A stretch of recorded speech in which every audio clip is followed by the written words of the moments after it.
I'm Carmen, and I would like to welcome you to my talk, Material Matters, and I also would like to thank Peter for inviting me. I'm a senior lecturer at the University of Liechtenstein, and as you can see on the picture, it's the complete opposite of your school. You're living or teaching and educating in a big city. We are on the rural side. We are in the countryside in the middle of the Alps. And there I'm teaching a design studio with a constructive focus. So it's always integrated in our studio. And there I'm teaching in the bachelor and the master. For you, it's undergraduate and undergraduate and postgraduate. My interest in material, how the limitation is and what the possibility brings the material in. I always call it the material path. And this material path includes also working with the material in full scale, on a scale 1-to-1, so hands-on, but also the theoretically part, so that you know the possibilities and what's the chances you have with the material you're working with. Our design process as an architect is quite a complex matter. We know that all. We have to reconsider so many things. We are responsible for building physics, for the statics, for so many aspects. And to get you ready, or the students ready for the profession as a future architect, I always introduce the material as a starting point in the design process. So the material comes in quite early, not at a certain point when the shape and the form is already decision or made the decision yet, and then suddenly you start to think about the material. I always teach material as a starting point, because I think that's a very important aspect. My talk today I will divide into two parts. The first part, there are some aspects they are linked, in my opinion, to the material. So you can say in a way it's kind of a theoretically part. And in the second part, I'm going to show you 4 projects which I did with the students. And the project I present you is a selection, so there are more projects we did. Working with the materials needs to have certain knowledge about the material. And we all know that wood is acting in a different way than concrete. And to be aware of this, it needs material consciousness. And Richard Sennett, a British and an American sociologist, he divides material consciousness into 3 areas. And the first area he names metamorphosis. And the metamorphosis is that part where you need to know the properties or the mixture of the material you're working with.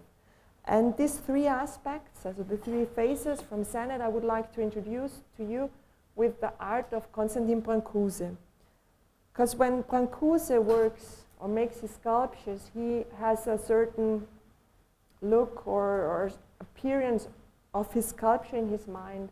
And because of this, he needs to know, to achieve this, he needs to know with which kind of material he's working with. That's the same in architecture. We need to know the material first we're working with. The second aspect he calls presence. And the presence is the moment when we are manufacturing the material.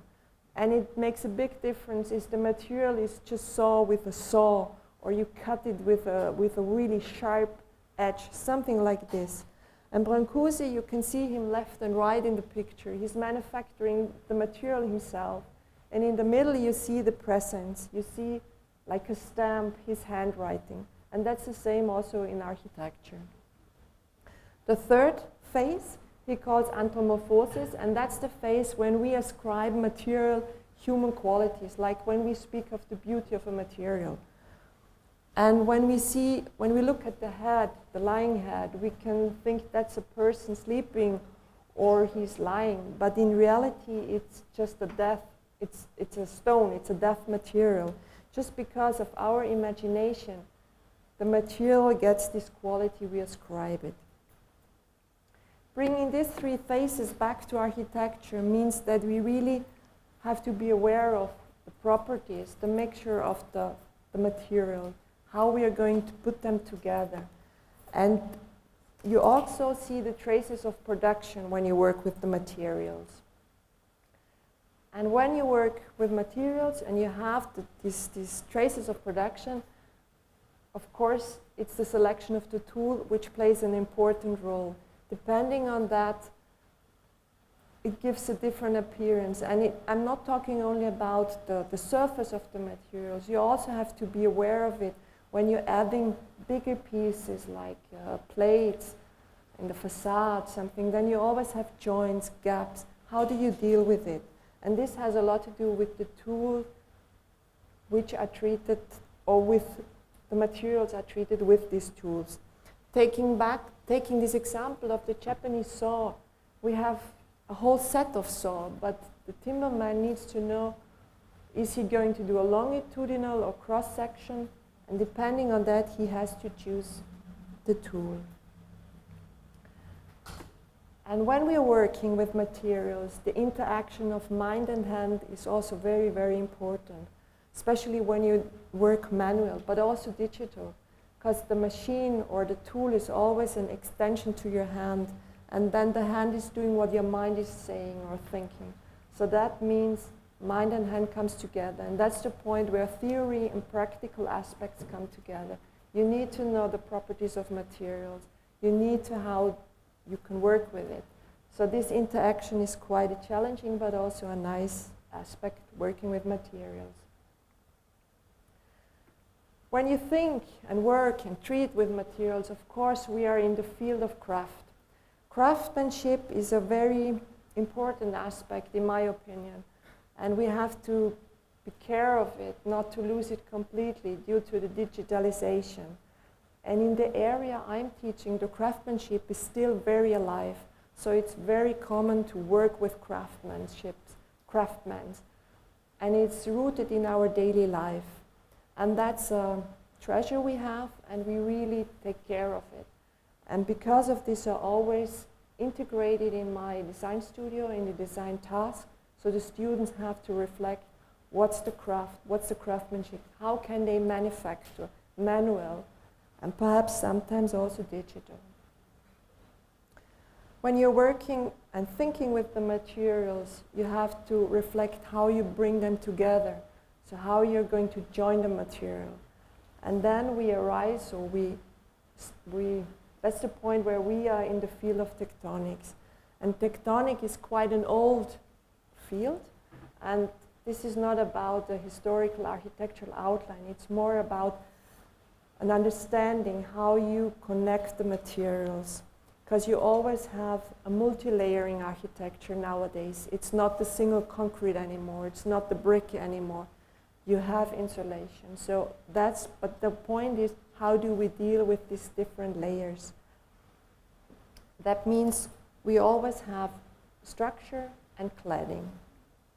Talking about tectonics automatically leads you to the German architect Gottfried Semper, which you can say in a way started this focus on the tectonics, and he also named the tectonics. He wrote about the tectonics in his book, The Style. It's also available in English. It's quite a big Bible. Perhaps some of you know it. And there he linked the tectonics to wooden sticks. And for him it was also multi-layering architecture, but it was very important for him to bring structure and cladding together and create something new. In a way, you can say to create a symbiosis of art and technology. I mentioned quite a few fields now. They are linked to the material. That's the material consciousness, material awareness, the tools you're working with it, the interaction of hand and mind, also tectonics and the craft. And what I do in my teaching is I link it with the hands-on, the building in a scale of 1-to-1. And that's a really cool and nice didactic method for common architecture students. Building on a scale 1-to-1 because allows a lot of experience the students gain with this material. The pictures I show you, they are from our current program. Your project we are doing, it's from El Salvador. There we were asked to do a project with NGOs to build houses for a settlement. It's quite a huge area. So the students develop houses there, a type of house which can be added. And the material we're working with is adobe bricks. And on the workshop, we were there for 5 days. We started to produce the adobes ourselves. There you can see we had to mix it with our own feet and legs. We made the adobe.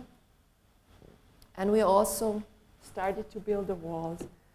And this learning through experience is quite important because the students now know that the adobe is not so easy to make.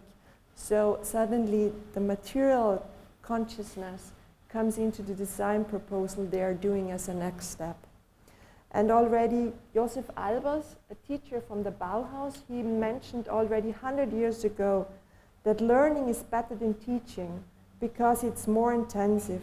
The more we teach, the less students can learn, because the learned result is the student's own experience. And I just can underline this.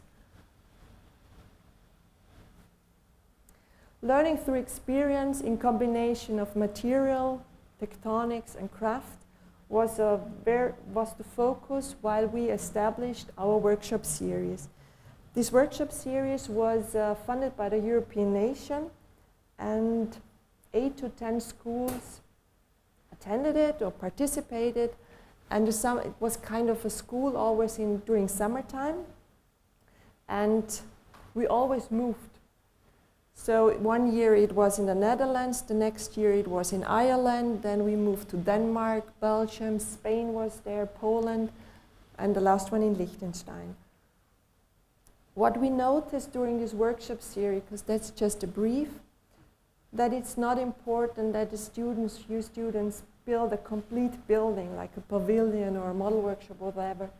Just the touch with the material or to sensibilize for the material is quite helpful. And that's what I say again, material matters.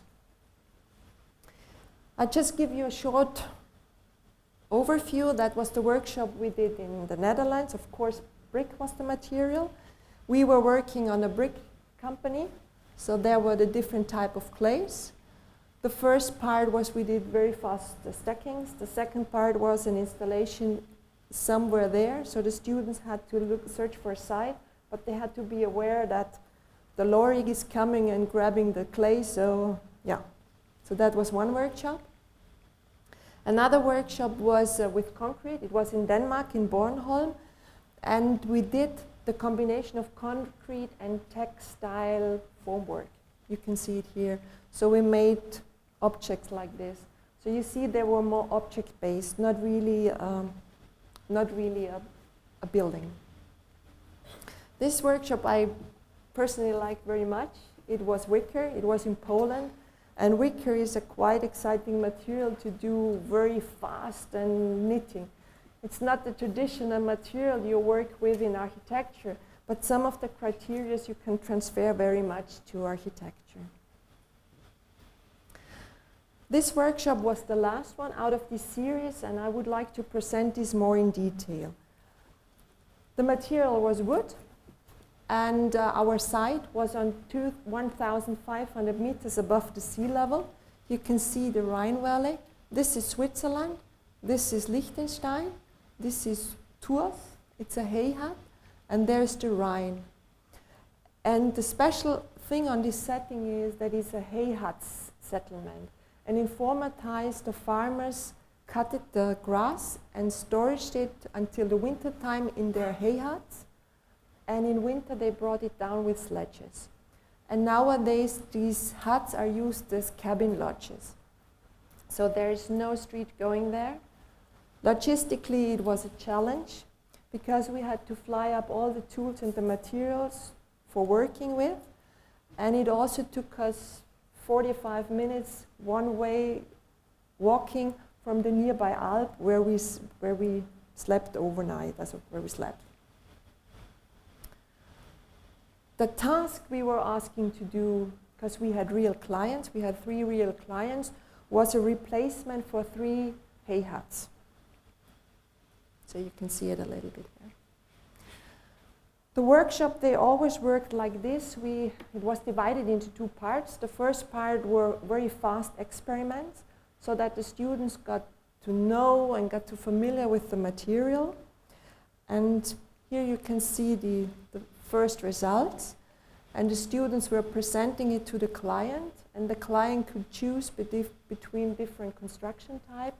And the construction type, I forgot to mention, was we were looking for a modern interpretation of the traditional log construction, which is rooted in this area quite a lot. On the left you can see, was wrong. On the left picture you can see the material list, because all the students had to do a material list, so that the helicopter, we could order it in the company, and the helicopter flew it up afterwards. The construction type of these three huts, here you can see two of them. This system is quite a smart one, because the students developed the system out of one board. The board has the same dimension. It was quite a thin board, and they used it in a smart way. They used the same board horizontal and vertically, but for the vertically use, they just added the planks, so it was more stable. And this overlapping of the corners is an analogy to the existing log construction. It is quite a, and here you see it, it's quite a charming, simple, but a smart system. The other student group developed a quite more difficult construction, and this construction always starts in the corner notches, with the overlapping. And it is, you have to understand it in a way, it's like knitting around. So the first layer is depending on the second, the third, and fourth, and fifth, and so on. And after the fourth level, or fourth layer, the system starts again. And from the side, it still looks the same, but the corners are completely different. It's quite a challenging system, and the students had to rebuild quite often the corner, because they just realized, oh, this is the wrong plank at the wrong position. So it's quite a challenging system. The third one works with boards in different dimensions, or with different dimensions, and they were just added with the traditional, I think it's called groove and joints. They were just adding, and after the fifth level, they reached the same height and the system started again.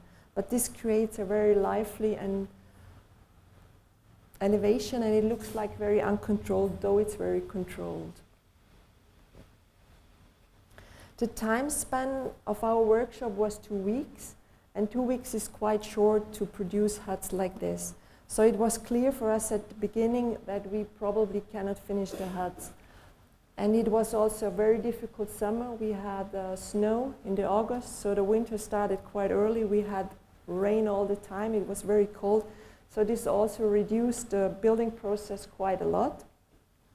But it didn't matter, because we agreed with the client and also with the company, the timber company, who was accompanying us and supporting us, that his students or his learners, I think it's the appreciants, will finish our building. So, and here you can see the process we did, and this was shortly before we left Tours. Here you have some images from the inside, and you can also see the construction, because it's a 2-layering wall. Outside it's the log construction. The students developed, because the main task for us was, or the question we were asked to do with the students, was to develop a new structure, to develop a modern interpretation of the log construction, which we did, and the building the people from the company could do afterwards. So here you can see it's 2 layers. That's the outside, that's the log construction. Then we have insulation.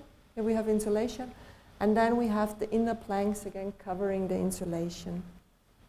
The huts are quite small, and also from the space inside, so this is the living area. Behind this wall, there the sleeping area. There is no sanitary in the huts, in none of the huts. This is centrally at one place. So this settlement is really back to the roots For some of the Dutch students, it was already too much because we also did not have much luxury on the nearby Alps.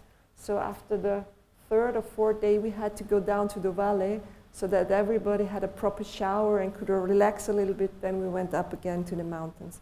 But that was how it was used to be in former times. Here you see the images. That's the hut with the difficult or the challenging knots, layering. That's the final result. That is the hut from one of our students. This hut belonged to him, and we replaced it, and he was also part of this workshop, and he helped us a lot, because the people there, they're mountain peoples, and some of them were not so sure what we are doing in their settlement. And that's the second one, with the boards always the same size. I think it's a very nice one. Yeah. So that was the first project I showed you. The second project I want to show you is the Loiperhütte. It's also in Liechtenstein. In Liechtensteiner dialect, we say to a hut, Hütte, and Loipe is the German word for the cross-country trail. And because of the location of the hut, the students gave the hut the name Loiperhütte, which now it's named like this. It was our first project we did with the students. You saw the small experiment, material experiment from the Erasmus series. This we did yearly, but we did not do a proper project until that moment. And it started all with that the people from the cross-country club came to us and asked us, can you do a project with the students? Can you build us something? Because we are tired of inserting each winter a not used ship container in super green to our nice valley. We want to get rid of this green frog. So we said, yeah, of course we can do that. We try it. And we started with the first year students in the first semester, and they made several proposals. We were also searching about the location or the site. It was not clear where to posit it yet. So we made also research on that, and this is a selection of the studio work the students did.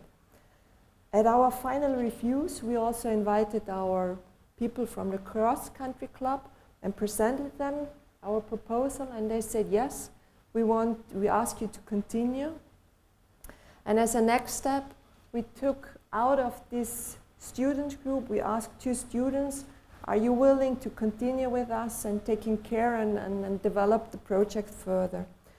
So the first aspect or the first task we did was analyzing the different student projects proposal, and we took the main ideas or the important aspect out of it and merged it to 2 projects. And this project is, we call it the 1X project, and it has 2 acts with a courtyard in the middle. And this we presented it again to our client, and due to the limitation of the space where we were allowed to insert this building, they made the decision to work on that. So the path was in a way clear, but at that moment we did not know exactly how to build. We had some reflections, but then we continued with the 2 students. And during our design process, we tried out several types of wood. We wanted to use real wood, no glue laminated wood. It has to be real wood. So the students made several of tests, experimental ones. And as I mentioned in the theoretically part, the handcraft aspect, the manufacturing aspect, and also the tectonical aspect was very important to us, and that's why we came up with this solution. This is an ordinary board, and you just nail it backwards, forwards, so that it has a gap, so the students can nail it. They can produce it very easily themselves. And the wall is also the roof. So from the tectonic aspect, structure is not cladding, so structure is really the structure you can see. We also developed the furniture for the cabin inside. It's also quite a smart system. It has these planks. And it has these boards. They were cut with the CNC machine that we did. And then the students just added these planks. So, and then at that moment it was clear this is the direction, and then the manufacturing process started. For that, Anna, here first I show you the plan again. We had different function of this cabin. So that's the dressing, the changing area for the people doing their cross country. That's the waxing area where they can fix their ski, because also the Olympic team of Liechtenstein and Switzerland, they are using the cross-country trail, and they're also changing here. This is a small kitchen where they can make a cup of tea or a cup of coffee. And this is the office with a huge window. And they asked, the only thing they asked us to do is we need a huge window, because when there is a race, we need to make the time stopping or time calculation. So these are the different areas, and there are slide doors, so you can close and open it. Normally it's a huge space, so the doors are open, but when there is a race, they close it. In the section and the elevation, you can see the concept of the interior furniture, because that's the core. And to protect the core, because it's isolated, we need isolation, because it's really up in the mountains. Then we have the furniture, and the furniture is in a way a second layer, and it protects the insulation not to be damaged with the ski boots or whatever. And it has also the function, and also the window is integrated in that. So it really, the furniture come out of the construction, they come out from the wall in a way, you can say. After everything was clear, the manufacturing process started. And for that we asked another first-year student, I think it was 15, those were those. We asked them to do in a one-week workshop to help us supporting or to make the core with us. So you can see here they started, and that was the final one. Parallel to it, we produced all the furniture. And then the core or the hut was more or less ready. But then the most important part started, because we had to bring it up to the mountains. And you can see here that was the fabrication. We did that in the valley, because on logistic it was super cold. It was already the winter was already starting, so never ever we could have done it up in the mountains. So from here we asked the lorry to transport it up, and you can see it's quite a narrow serpentine street. And the crucial point was the tunnel. And there you can see our limitation to the design. It was clear, we had a certain height, we had a certain width. And this was given to the tunnel, because the cross-country people, they say to us, but the tunnel is our limitation. The tunnel gives us this out shape of our design. So we made it, I think 20 or 30 centimeters was left, but everything went well. Then we installed it on the site. You can see we had an early winter. And then we started with the implementation or the final implementation, the final construction on site. And for this work, we asked specialists, and the two students, they were guiding it. So the electricity was, for example, done by a specialist. Also the windows were inserted from specialists. But always, here you can see one of the students, they were in control of it. So they really had to guide it like in a daily life when you're an architect. One important thing, also the roof, the cantilevering roof is put like a hat over the core, because the core is not protected at all. It's not painted, it's not protected, it's just a rough wood. And this roof, it's a cold roof, which means the wind can blow through. Also this part, there's no protection, but the snow will lay on this roof, and the roof has a bitumen layer, and that's how we keep the rain and everything away from the building. And this was done on site. Here you have some images from the final one. That was shortly after we finished it, but now they moved it, and now it's located somewhere here, and they also enlarged it. They made the veranda, which you saw on the plan, but it was not built yet at that moment. They did it in summer. They relocated it and built this outdoor space. That's it from the inside. You can also see they have a pellet oven, and this is really working. There's somebody responsible for it. He's maintaining it. Every morning he's coming there, making the oven on. That's the changing area. That's the window. And that's the waxing room. And what's really beautiful, this is now 8-9 years in use, and it's heavily in use. So, because nobody takes care of this hut, but it still works. Also with the wood, it's not so shiny and bright anymore, but it really can take the use or the traces of use. You can see them, but the building can take it. And I think that's, yeah, then it's a successful thing when a building can take it. The third project was a project we did with the students. There were quite a lot of many students involved. And we were asked to build a model workshop because we needed space for the laser cutter, for the 3D printer, and we had to move everything out from the school, and we are limited to the space, so we are asked to build a model workshop. As a starting point, we took a workshop with international students, and they built 8 different structures. The only limitation they received was this tunnel form shape, because the form fulfilled the building regulation we had. So we also had to do permission for it, and because of this we knew that this tunnel form is good, and we had to work within this framework. The rest the students developed. And this was the starting point when we took this into our design studio. And then we decided with the students from these 8 structures, we made a selection for 4 structures. Here you can see 3 of them. And we decided, okay, these are the ones, they have potential to develop further. And then the students built prototypes of them. That's the 4th structure. The students called it the fish belly, and that was the structures we built the model workshop with. And the reason why we built it was there was a small jury out of specialists, teachers, and also students. And the decision why we made the selection for this construction was simply because these are simply wooden planks, and they are kind of weaved together, and they are wall and roof at the same time, so the tectonically aspect was given. This system could be produced by the students themselves.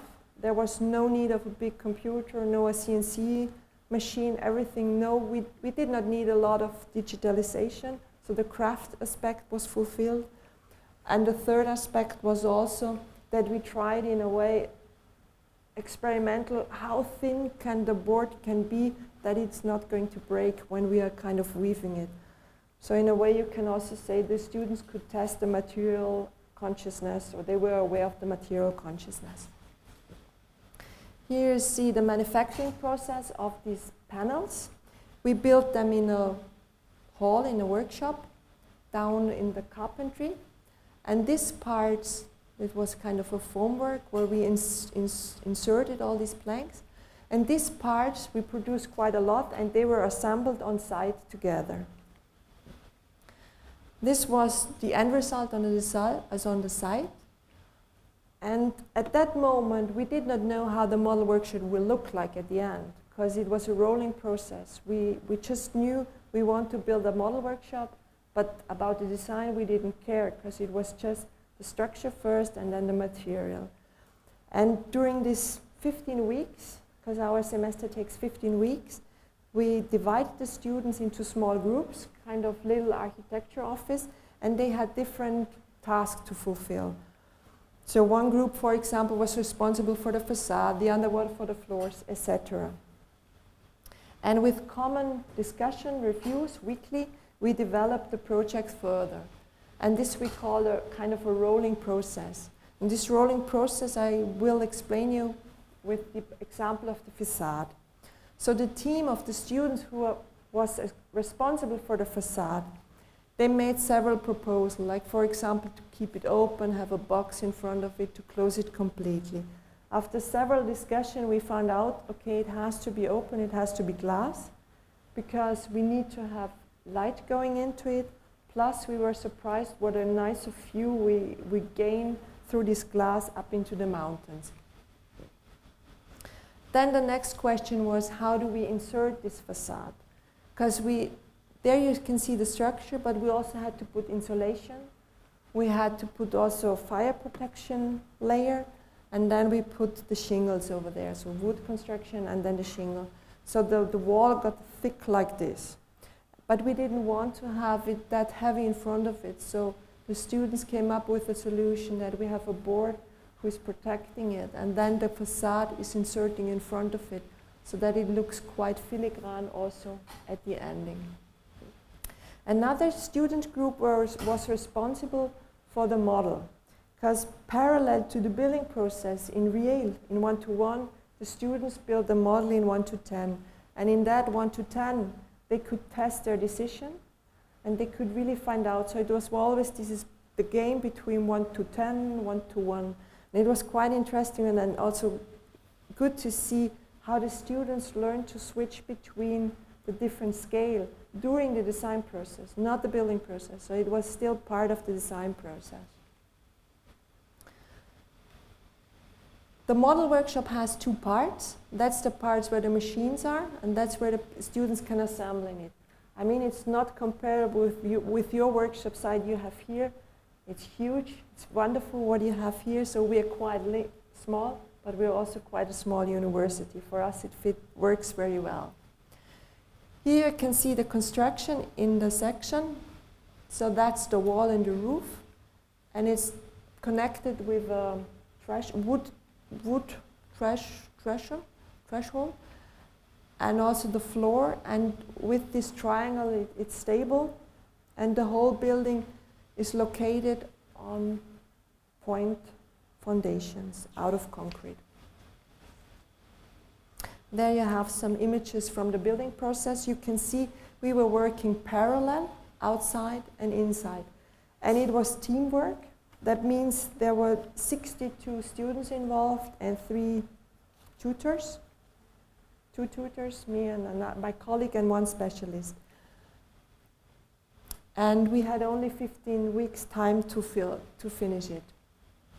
During our building process, most of the things were done by the students themselves.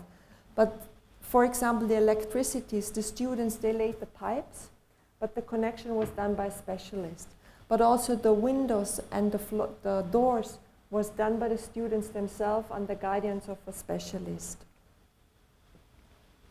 We were lucky. We could finish it within 15 weeks. At the end of the semester, ready for the final reviews, we could open our model workshop.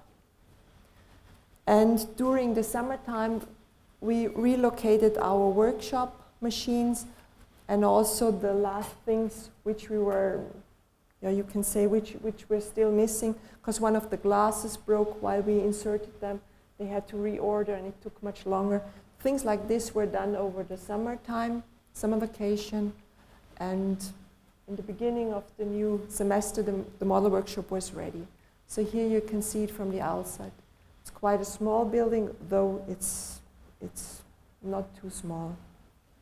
The students like it, they love it, and it was, for me as a tutor, it was really interesting to see how they got more and more self-confident during the building process. At the beginning, they were quite insecure about the scale, about making decisions, but the longer the process it took, the more secure they got, the more joy they had with working with the materials, working with the hand, not really using all this digital stuff. So it was really a manual, traditional craftsmanship which was producing this model workshop. The last project I'm going to present you today is the current program we have, and that's also a cooperation project. It's with the university in Trondheim, NTNU, and the academy in Amsterdam.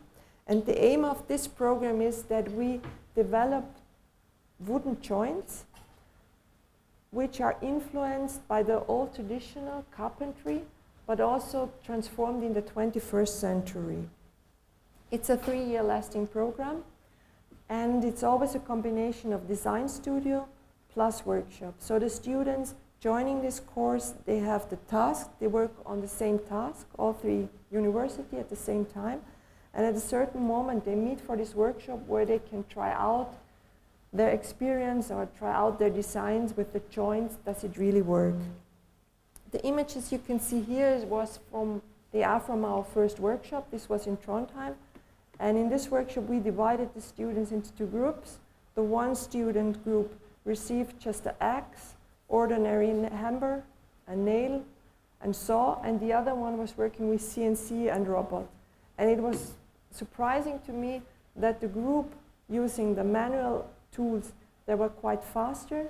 They made more experience than the other one using the computer, because it took them so long until they got in control of all these machines. So that's the question again, is the machine the tool, or what is the position in the design process of the machines?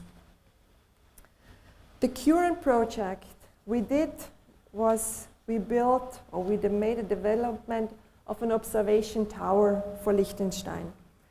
And the story started, or the task started in that way, that the ranger from the community, he came to us and said, I want to have an observation tower. I have a huge forest, I can use my own wood, make me a proposal. So we thought, okay, we are going to integrate that in our program. So the students' task was to develop a structure for a 35-meter high tower. And 35 meters is super, super high. So, and during the workshop, there you can see some details. We divided the students, and they made in international mixed teams, they made proposal for the structure. And it was a 5-day lasting workshop, so they were working 5 days, was quite dense. They developed the structure for these towers in a scale of 1 to 20. We gave them just wooden sticks, and it was really manual, so we did some sketches, but there was not really a computer plan or drawing plan. It was really working with the model to see if it really works out from the structural system. And with common discussion and reviews, the structure was developed further. And as soon as the structure was clear of the group, they could move down to the carpentry and start building their structure in a scale of 1 to 5. Here you see different structure types. After they managed to produce in the carpentry, some of them brought their whole structure in one piece, some had parts, and they added at the square, the public square in the village. And there we presented it at the end of the week to the mayor and to the community.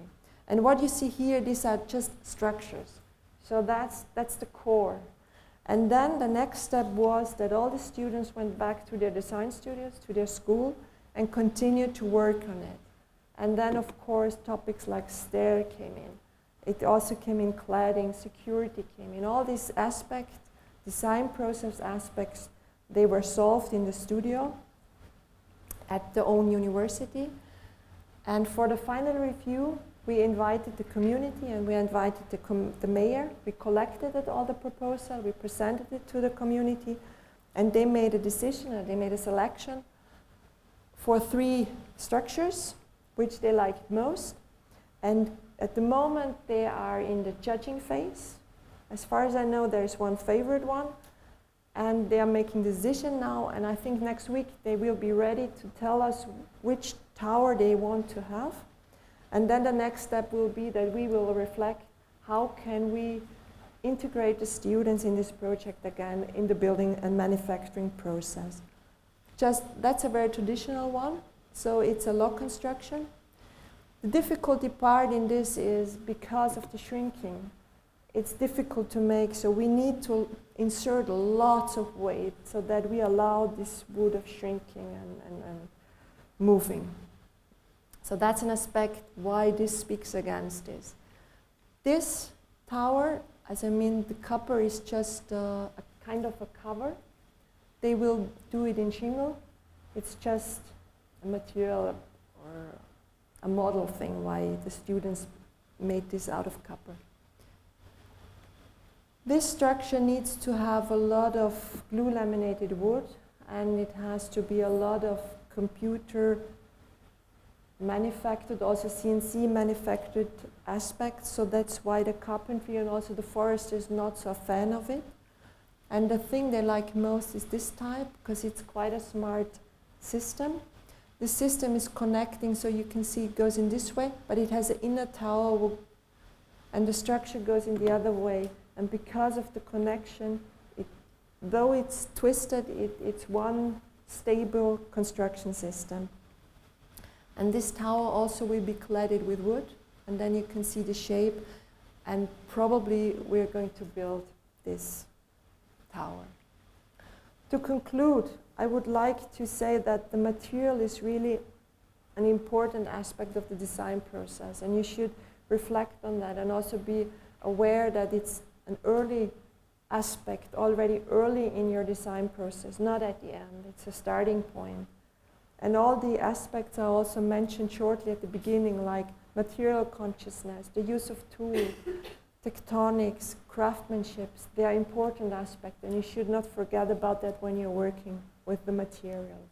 And with the words of Auguste Perret, technique, poetically speaking, leads to architecture, I would like to end. Thank you.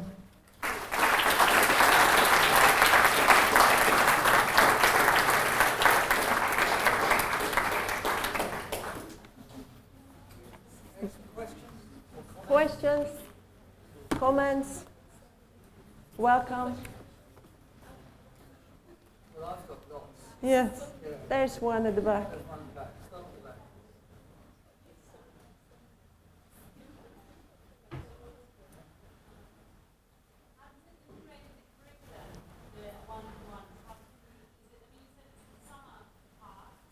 The first series, yes, it was a summer part.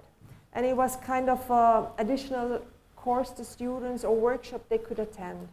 But because of this long period, we found it not satisfying. We wanted to integrate it in the curriculum.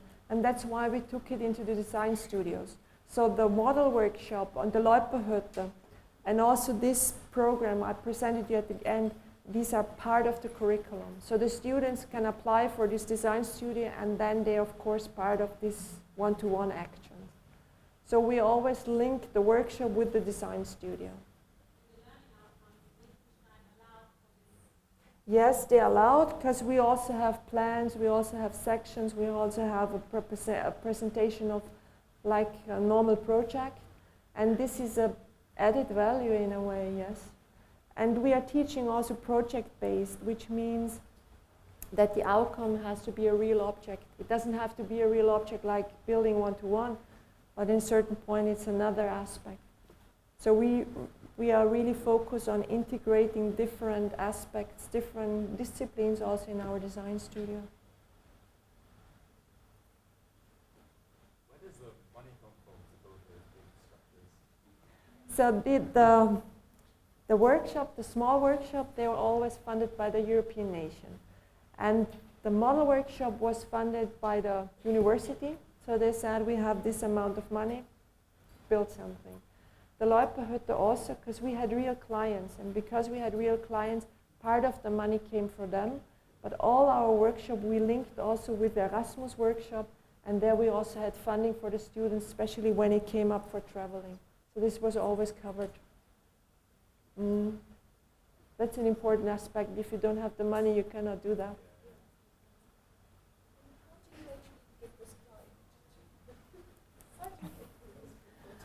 I think this has something to do with the small size of the country. And we have a very good connection to the carpentry. And the owner, he's from Liechtenstein. He is super good connected with all these people, and they come and ask him. And when he has, like, for example, I think it's 1.5 years ago, he came to me and said, I know somebody, he wants to have a tower. And I said, yeah, good. Let's do a tower. And then we start to reflect, how can we integrate it in a curriculum? Where's the right pot to make that? When it's the period we can do that? Things like that. And how do you integrate people from outside, as here, for instance, in England or elsewhere in Europe? They are Now with what's going on with the European Union. Yeah, that's an aspect, because when we apply for the European funding, you have to be part of the European nation. Sorry to say that. No next But all our partners, they were Spanish, they were Polish, we had one from the UK, there were Norwegians, Liechtenstein, things like that. I have to make a couple of comments. Yes. One is that when you're arguing about digital and analog, if none of your students got the robot to get an axe and go No, like that. no, That's no. what robots can do. That's why, sorry, a car that can drive itself is better that you get a normal car and get a robot to drive it. Okay, think about that. What I have Don't need to, a self-driving car, you just need Yeah. a robot I have that to, can drive everything. So a machine can make an axe move really fast, faster than a human. So they missed a trick there, yes. I think. Anyway, the other thing was you had 60 students to build a fabrication workshop. I've got 600 students. You can build 10. We did something. Surely we could do something. But I must confess the 62 was quite a challenge because the site was quite small and I had to make a schedule and we worked 3 days on that building because 62 at the same time, they were just standing on the feet of each other. So there was kind of a curriculum or a schedule. This group is working on Wednesday, Tuesday, Friday, things like that. So you get lucky to build something. Yes. I also have to imagine that, as I told already, we are in an area where the craftsmanship is really, it's alive. So it's not a big thing. We can go there to a carpentry and ask them to support us. They will. They have the facilities, they have the people, they have the knowledge, and they like to do that. They like to share. So in that case, we're lucky.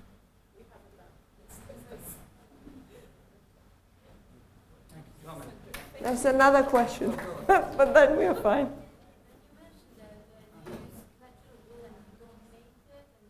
Yes.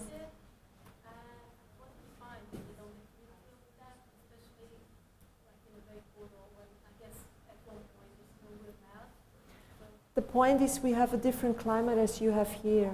Here the wood would rot because you have a quite heavy rain and a quite high humidity. There the climate is cold but it's dry. So that's why our former people, they were just building with wood. Wood was the materials they had surrounding them and it worked out very well in this climate. So that's why we don't have to paint it. Also the model workshop, now it's getting silver. The material is changing. You can see the use, you can see the seasons in it. And I think that's a philosophy aspect. I personally like it when you see the weathering and the oldering, the aging in the material itself. Some of the houses were Yeah. getting older. You can see. Thank you.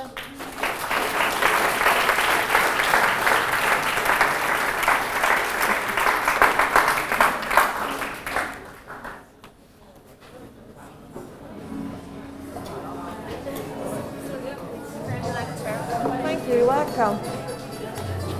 Sorry, I forgot to mention Brancusi because you started with Brancusi at first, and he's we all such a big fan of him. So now okay, we're all gonna enroll to Okay. So it's all the inspiration for the students Yeah. to start with. Yeah. Music. Just to think it more. Yeah, raw, totally raw.